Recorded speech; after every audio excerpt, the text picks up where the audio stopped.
Have you ever pondered the profound impact of biological warfare on human history? It's a question that may seem far removed from our everyday lives, yet the reality is, biological warfare has shaped the course of history in ways that are both fascinating and terrifying. Let's begin by understanding what biological warfare actually entails.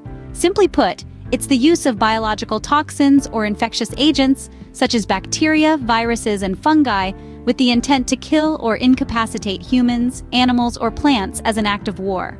These aren't your everyday maladies. These are potent, deadly weapons, invisible to the naked eye yet capable of causing unimaginable destruction.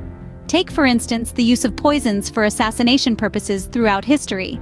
From the arsenic-laced drinks of ancient Rome to the deadly umbrella tips of the Cold War era, these subtle forms of biological warfare have altered the course of nations and changed the face of history.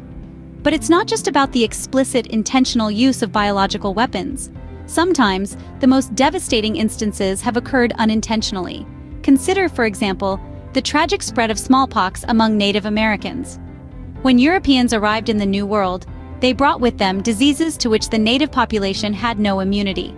Smallpox, in particular, ravaged entire communities, leading to the decimation of native populations.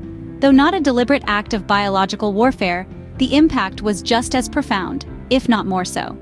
So, as we delve deeper into the history of biological warfare, it's clear that its influence stretches far beyond the battlefield. From the silent threat of poison to the unintentional spread of deadly diseases, it's a subject that intertwines with the very fabric of human history. Intriguing, isn't it, how biological warfare began? As we ventured into the 20th century, the face of biological warfare took a horrifying turn.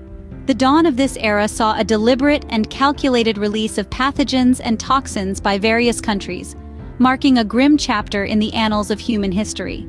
This period was particularly marred by the atrocities committed by the Japanese during their attacks on China in World War II. It is a chilling fact that tens of thousands of deaths were not a result of conventional warfare, but rather the strategic use of biological weapons. The Japanese military, in a chilling display of disregard for human life, unleashed a barrage of plague-infected fleas on unsuspecting populations, causing widespread death and suffering.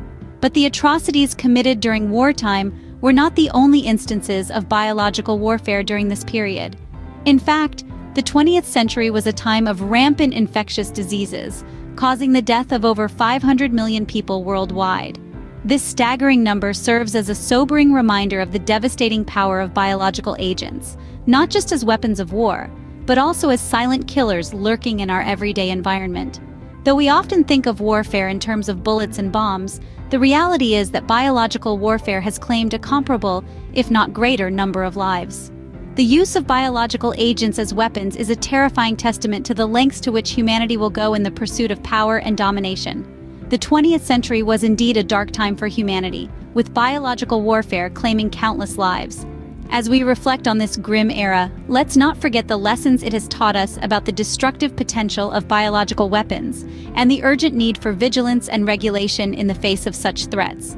The advent of microbiology and genetic engineering brought new dimensions to biological warfare.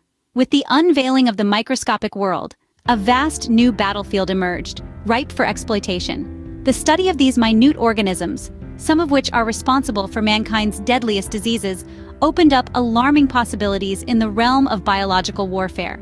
The discovery of microbiology led to the development of more sophisticated biological weapons. Scientists began to isolate and manipulate pathogens, the microscopic organisms that cause disease. The 20th century saw the emergence of new pathogens, some of them weaponized for the first time. These developments elevated the potency and the threat level of biological warfare, making it a tool of terror on a scale previously unimaginable. But the story doesn't end there.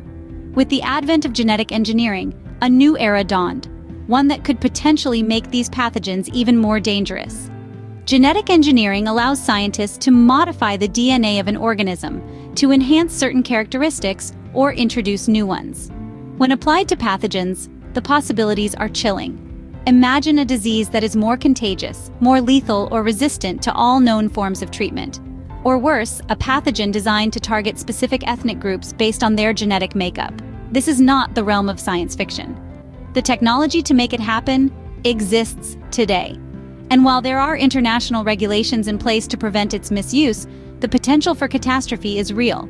For every breakthrough that promises to improve our lives, there is the potential for misuse that could turn it into a weapon of mass destruction. Science, while a tool for progress, can also be a weapon of destruction. Biological warfare isn't a faceless enemy. It's driven by individuals, institutions, and governments. The reality is that the research and development of these deadly tools are often conducted by people just like you and me, working under the auspices of governments or other institutions.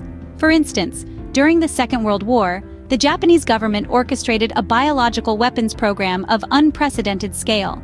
This program was responsible for the deliberate release of pathogens and toxins, causing tens of thousands of deaths.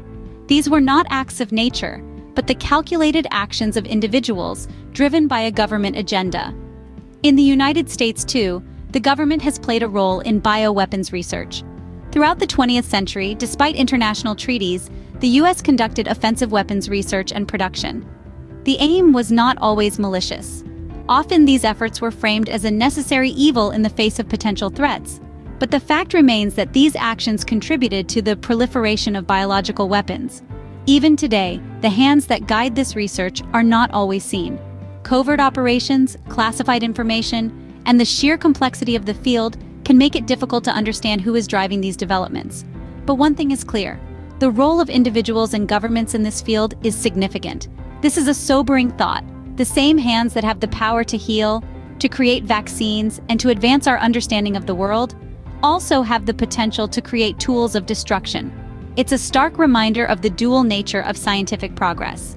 As we move forward, we must remember that the power to create can also be the power to destroy. In our quest for knowledge and progress, we must never lose sight of our humanity. Because in the end, the hands that hold the power to heal can also wield the power to harm. As we stand here today, the specter of biological warfare continues to loom. Our present day is not without its own chilling echoes of the past. In particular, the release of bacteria in open-air tests by the U.S. military serves as a stark reminder of the lengths to which nations are willing to go in the name of defense and power. This audacious act, carried out despite the potential for catastrophic consequences, underscores the ever-present danger posed by biological weapons. As we probe deeper into our current era, uncertainty ripples through the international community. The murkiness surrounding Russia's current activities in this field raises eyebrows and prompts questions. Are they conducting research? Are they producing biological weapons? These questions remain unanswered, fueling the flames of suspicion and fear. Against this backdrop, there's an unsettling fact we cannot ignore. Despite international treaties explicitly outlawing biological weapons, research and production of these terrifying tools of destruction continue unabated. Nations and rogue groups alike hide behind a veil of secrecy, their activities shrouded in mystery.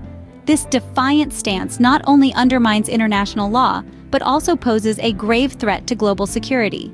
The history of biological warfare serves as a stark reminder of the choices we make and the consequences they carry. The path we've tread is marked by devastation and loss. But it's important to remember that the future is not set in stone. We have the power to change course, to choose a different path. We must strive for a future where science serves humanity, not destroys it. Our collective survival may depend on it.